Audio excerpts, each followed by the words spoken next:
দক্ষিণ কলকাতার সাউথ ক্যালকাটা ল কলেজের ভয়ঙ্কর গণধর্ষণের ঘটনায় উত্তাল শহর, উত্তপ্ত রাজ্য রাজনীতি। ঘটনার তীব্র প্রতিবাদে পথে নেমেছে বিরোধীরা, পাল্টা জবাব দিয়েছেন শাসক দলের নেতারা।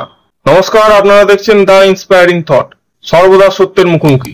রাজ্য রাজনীতির সমস্ত খবর পেতে অবশ্যই আমাদের চ্যানেলটিকে সাবস্ক্রাইব করে রাখুন। ঘটনার কেন্দ্রে উঠে এসেছে অপরাজিতা বিল, নারী সুরক্ষার কথা বলা এক আইন যার বাস্তবায়ন এখনো আটকে রয়েছে। এই ঘটনার পর সাংবাদিক সম্মেলন করে তৃণমূল নেত্রী শশী পাজা বলেন, এই ঘটনায় অত্যন্ত মর্মাহত এবং বেদনাদায়ক। কলকাতা পুলিশ যেই মুহূর্তে জানতে পেরেছে সঙ্গে সঙ্গেই অ্যাকশন নিয়েছে। অভিযুক্তদের গ্রেপ্তার করা হয়েছে, মোবাইল বাজেয়াপ্ত আর মেয়েটির বক্তব্য রেকর্ড করা হয়েছে। তিনি আরো বলেন, আমরা মেয়েটি ও তার পরিবারের পাশে আছি। তাকে এই বর্বরতার বিরুদ্ধে ন্যায্য বিচার পাইয়ে দেওয়ার জন্য সব রকম পদক্ষেপ নিচ্ছে সরকার। যারা করেছে তারা আজ হাজতে। আমরা সান্ত্বনা দিতে পারি না, কিন্তু আইনের হাতে তুলে দিয়েছে তাদের। এই ঘটনার প্রতিবাদে পথে নেমেছে বিজেপি। রাকেশ সিং এর নেতৃত্বে বিজেপি নেতাকর্মীরা কসবা থানার সামনে বিক্ষোভ দেখান। সেখানে পুলিশের সঙ্গে বচসা হয় এবং বিজেপি নেতাকে টেনে হিঁচড়ে সরিয়ে দেয় পুলিশ। এরপর বিকেলে ফের কসবা থানার সামনে বিক্ষোভ করেন বিজেপি যুব মোর্চা। থানার ভেতরে গেলেন, থানার গেটে বিক্ষোভ দেখালেন। কি দাবি আপনাদের? বেহায়া মতন পুলিশরা হাসছে, আমরা সব কিছু করতে পেরে গেছি, সবাইকে ধরতে পেরে গেছি, উনারা এইটাই বলছেন। কিন্তু সব আইবস, ওরা পুরস্কার পেয়ে বাঘের বাচ্চা মতন বেরোবে। তাই এখন থেকে এখনই সিবিআই হাতে এদেরকে সুপুর্দ করে দিতে হবে। যেটা বলতে চাইছেন, এদের মাথায় আরো কেউ প্রভাবশালী রয়েছে? নিশ্চয়ই আছেন, আছেই আছে। একটাই কথা, এদের মাথায় টিএমসি না হলে এই পাপটা করা যেত না। পুলিশের তদন্তে কি ভরসা রাখছেন না? আমরা ভরসা রাখবো না। কেন? কারণটা আমরা ওখানে দেখে নিয়েছি, রাজীব কুমার কিভাবে নষ্ট করেছে, মুরলীধর কিভাবে নষ্ট করেছে, সিপি কিভাবে নষ্ট করেছে, ওখানকার ওসিরা অ্যারেস্ট হয়েছে কিভাবে নষ্ট করেছে। তার মধ্যে কিছু সিবিআইরাও মিলে আছে।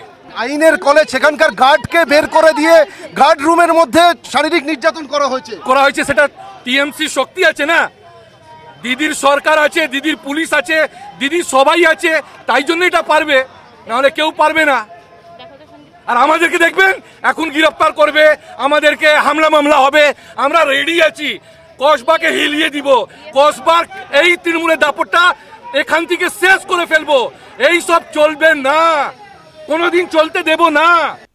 রাজ্য বিজেপি সভাপতি সুকান্ত মজুমদার বলেন, যাদের নাম উঠছে তারা সবাই তৃণমূলের সঙ্গে যুক্ত। শিক্ষা প্রতিষ্ঠানগুলোকে ধ্বংস করছে ওরা। আরজি কর হাসপাতালে যা হয়েছিল আজ সেই ঘটনার পুনরাবৃত্তি। আইনের ছাত্ররা যেখানে আইন শিখবে সেখানে আইন লঙ্ঘিত হচ্ছে। তিনি আরো বলেন, রাজ্যের মুখ্যমন্ত্রী নিজেই হোম মিনিস্টার, অথচ তার নজর নাই।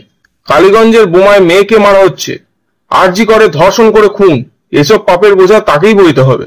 So this is the face of the democracy in the state of West Bengal. Mamata Banerjee কি আটকাচ্ছেন কেন বলুন না? কোন আইনে আটকাচ্ছেন? কি যে পারমিশন? বিক্ষোভ মিছিলের পারমিশন হয় নাকি? আমি আপনাদের বিক্ষোভ করতে এসেছেন, ব্যারিকেড ভেঙে। না বিক্ষোভ আমরা তো থানায় বিক্ষোভ করব, সেই গণতন্ত্রের ওটুকু তো সুযোগ থাকবে না, সেটাও থাকবে না। আপনারা থানার সামনে বিক্ষোভ করতে দিন, তারপরে অ্যারেস্ট করুন। কে মানা করেছে অ্যারেস্ট করতে? আপনাদের যদি অ্যারেস্ট করার অধিকার থেকে অবশ্যই অ্যারেস্ট করবেন, কিন্তু আপনারা গণতন্ত্রের যেটুকু বিরোধীদের স্পেস, সেই স্পেসটা যদি না দেন, তাহলে গণতন্ত্রটা প্রতিষ্ঠা হবে কোথা থেকে? গণতন্ত্রটা থাকবে কিভাবে? আপনাদের একের পর এক ধর্ষণ হচ্ছে, আপনারা আটকাতে পারছেন না। লজ্জার বিষয় এটা আপনাদের। একটা কলেজের মধ্যে ধর্ষণ হয়ে গেল দিনে দুপুরে, 3 ঘন্টা ধরে চললো, মানা যায় গণতন্ত্র পর্ব। এই অবস্থায় তৃণমূলের শশী পাজা সরাসরি রাজনৈতিক আক্রমণ করে বলেন, আপনারা রাস্তায় বাদরামো না করে অপরাজিতা বিলের সমর্থনে আসুন। এই বিল নারী ও শিশুর প্রতি যৌন অপরাধের কঠোরতম শাস্তি, এমনকি মৃত্যুদণ্ডও প্রস্তাব করে। এই বিল বিধানসভায় 10 মাস আগে সর্বসম্মতভাবে পাস হয়েছে, এখনো রাষ্ট্রপতির অনুমোদনের অপেক্ষায়। তিনি অভিযোগ করেন, এই বিল আটকে রেখেছে ভারতীয় জনতা পার্টি। আপনারা মহিলা শরীরকে রাজনীতির যুদ্ধে হাতিয়ার করবেন না।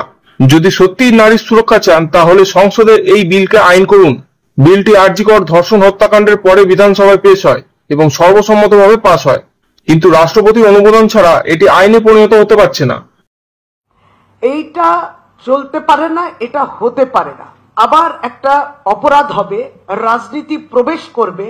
আসুন না, আলোচনাটা এইভাবেই হোক যে অপরাজিতা বিল, যেটা আমাদের বিধানসভা, পবিত্র বিধানসভায় পাশ হয়ে গেছে 10 মাস আগে সর্বসম্মতভাবে, মেয়েদের পক্ষে বিল, অপরাধ হলে কঠিন শাস্তি, মৃত্যুদণ্ড হতে পারে। কে আটকে রেখেছে? এটা মানুষের কথা, তাদের দাবি। অপরাজিতা বিল আইন হোক। কেন বিল হিসেবে রয়েছে? কারণ ভারতীয় জনতা পার্টি আটকে রেখেছে। রাজনীতি করতে চাই না।